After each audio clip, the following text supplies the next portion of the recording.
My name's Freddy Shepherd, originally from Byker, Newcastle.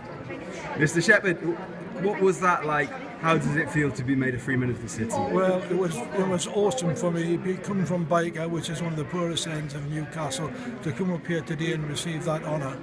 It's mind-boggling. Byker's changed a lot. Whereabouts in Byker were you from? Raby Street. Raby Street, so it's at the top end, yeah? Yeah, I went to Raby Street School.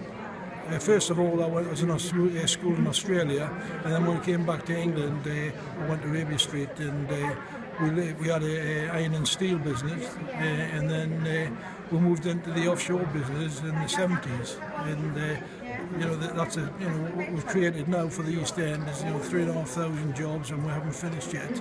But we're relatively in Beijing, Cyprus, and the Falklands. Can you explain to people a little, about Shepherd Offshore, about what we are? Yeah, Shepherd Offshore is a support base for the offshore oil and gas, umbilicals, flow lines, support vessels, everything associated with offshore work in subsea. And at the moment, we're building 5 subsea structures for the North Sea for the turbines, so we're spreading our wings. So if you've got kids growing up in Newcastle now, they want to follow in your footsteps, they want a job in industry.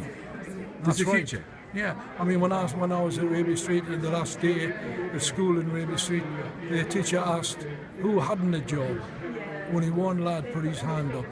If that was done today, you can imagine how many would be putting their hands up, saying, I haven't got a job. And that's what we're trying to do in the East End, is get back to that situation. It'll be hard, but we'll get there. So, what does this city mean to you, may I ask? Well, everything, because I've been chairman of the football club here. We owned the football club at one time, and everything. And I served my apprenticeship here at Swan Hunters. We eventually ended up buying the Swan Hunters. So really, Newcastle, the East End especially, and Wallsend, where we have premises, etc., factories, is really important to me that we see this through. And our main job is to create jobs. Bit disappointed though to hear, apparently, you're not allowed to get some cows and stick them on the town moor. No. Well, I can manage without that, but would have been nice, but there you go, you don't get everything in life.